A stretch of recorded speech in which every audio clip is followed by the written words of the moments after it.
अर्थ के आधार पर वाक्य विधानवाचक क्रिया के माध्यम से कार्य का विधि पूर्वक होना पाया जाता है, उसे विधानवाचक वाक्य कहते हैं। जहाँ पर कार्य कोई भी कार्य हो, यदि वो विधि पूर्वक हो रहा है तो उसे हम विधानवाचक वाक्य कहते हैं। जैसे मैं पढ़ रहा हूँ, मैं पढ़ा रहा हूँ, मैं खाना खा रहा हूँ, वो विद्यालय जा रहा है, ये सभी प्रकार के जो उच्चारण किए ये सभी क्या हैं, विधिवाचक यानी विधानवाचक वाक्य हैं। विधि पूर्वक कार्यों का उल्लेख जहाँ पर होगा उसे हम विधानवाचक वाक्य कहते हैं। निषेध का मतलब नहीं हो पाना, निषेध करना। जहाँ पर क्रिया के माध्यम से कार्य के होने में निषेध का बोध होना पाया जाता है या निषेध का होना पाया जाता है, उसे निषेधवाचक वाक्य कहते हैं। जैसे तुम पढ़ते नहीं हो और मैंने खाना नहीं खाया, यानी ना होने का बोध जहाँ पर होता है, किसी के बारे में ना होने का बोध किया जाए या उच्चारण किया जाए तो उसे हम निषेधवाचक वाक्य कहेंगे। तुम पढ़ते नहीं हो, तुम पढ़ाई नहीं करते हो, या तुम खाना नहीं खाते हो, तुम खाना नहीं बनाते, तुम विद्यालय नहीं जाते, इस प्रकार के उदाहरण निषेधवाचक वाक्य कहलाएंगे। आज्ञावाचक वाक्य तीसरा है आज्ञावाचक वाक्य, जहाँ पर सर्वनामिक शब्दों के द्वारा आज्ञा होने या आज्ञावाचक वाक्यों का बोध हो उसे आज्ञावाचक वाक्य कहते हैं। बाजार से नए संस्करण की पुस्तकें ले आओ, यानी बाजार से नए संस्करण पुस्तकें लेकर आओ, यानी किसी को आज्ञा दी और वो पुस्तकें लेकर के आएगा। अपना काम स्वयं करो, ये भी क्या है, आज्ञावाचक वाक्य हैं। आज्ञावाचक वाक्यों का उच्चारण ही क्या है, आज्ञावाचक वाक्य कहलाएगा। प्रश्नवाचक वाक्य, जहाँ पर प्रश्नवाचक शब्दों का प्रयोग होगा, प्रश्नवाचक शब्द चिन्हों का प्रयोग होगा, उसे प्रश्नवाचक वाक्य कहेंगे। प्रश्नों के होने का बोध होता है और प्रश्नवाचक चिन्ह वाक्य के अंत में लग जाता है या प्रश्नवाचक शब्दों का प्रयोग किया जाता है। प्रश्नवाचक जो शब्द हैं, कौन, कहाँ, कब, क्या, किस लिए, कैसा, कितना, कितनी आदि, ये क्या हैं, प्रश्नवाचक शब्द हैं। जैसे तुम क्या कर रहे हो, इसमें जो प्रश्नवाचक है, प्रश्नवाचक जो शब्द है क्या। दूसरा कब आओगे, प्रश्नवाचक शब्द है कब। आपका नाम क्या है, इसमें प्रश्नवाचक शब्द क्या है, क्या है। तो इस प्रकार के जो प्रश्न होंगे, प्रश्नवाचक शब्द होंगे, शब्दों का प्रयोग जहाँ पर होगा, प्रश्नवाचक शब्दों का प्रयोग होने पर वो वाक्य प्रश्नवाचक वाक्य कहलाएगा।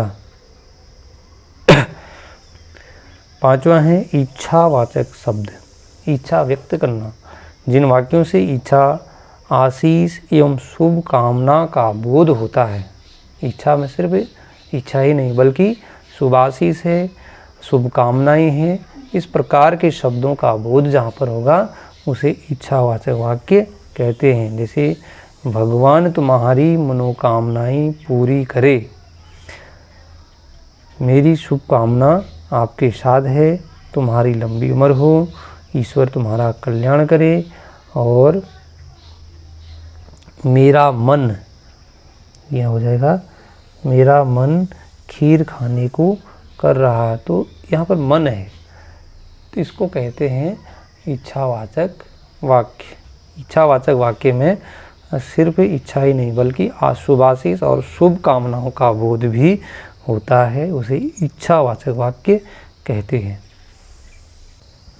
संदेहवाचक वाक्य, जिन वाक्यों से संभावना या संदेह व्यक्त की जाती है, जिन वाक्यों से संभावना या संदेह व्यक्त की जाती है उसे संदेहवाचक वाक्य कहते हैं। वाक्य में संदेहवाचक शब्द भी जुड़े होते हैं, जैसे शायद, होगा, होगी या नहीं, इस प्रकार के जो शब्द हैं, है या नहीं, होगा या नहीं, जाएंगे या नहीं, करेगा या नहीं, इस प्रकार के जो शब्द होंगे संदेहवाचक होंगे।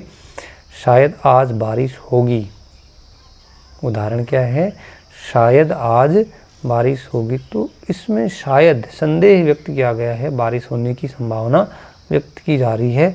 शायद मोहन आ रहा होगा, शायद मोहन आ रहा होगा। ये संदेहवाचक वाक्य है। अगले में, वह आदमी पढ़ा लिखा है या नहीं। जो संदेह है वह आदमी पढ़ा लिखा है कि नहीं, कोई पता नहीं है। विस्मयवाचक वाक्य में अगला देख लीजिए, जहाँ पर किसी प्रकार के हर्ष, शोक, घृणा, आश्चर्य आदि का भाव प्रकट किया जाता है। हर्ष, शोक, हर्ष का मतलब खुशी, शोक दुख, घृणा, आश्चर्य आदि का भाव प्रकट किया जाता है, उसे विस्मयवाचक वाक्य कहते हैं। जैसे, अरे आप चुनाव हार गए।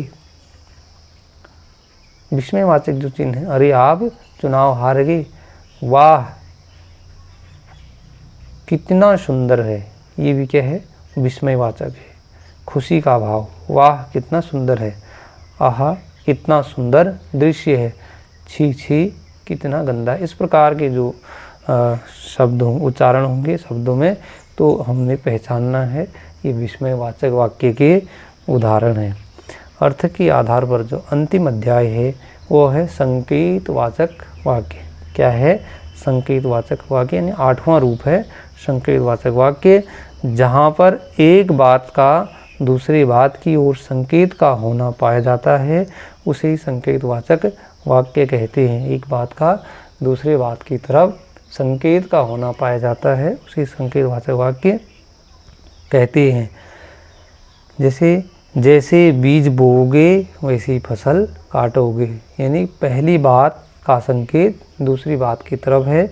जैसा करोगे वैसा फल पाओगे, जो परिश्रम करेगा वह सफल अवश्य होगा। इस प्रकार पहली बात का संकेत दूसरी बात की तरफ है और इसे हम संकेतवाचक वाक्य कहते हैं। तो ये था हमारा अर्थ के आधार पर वाक्य का अंतिम रूप, और वाक्य के 8 भाग हैं।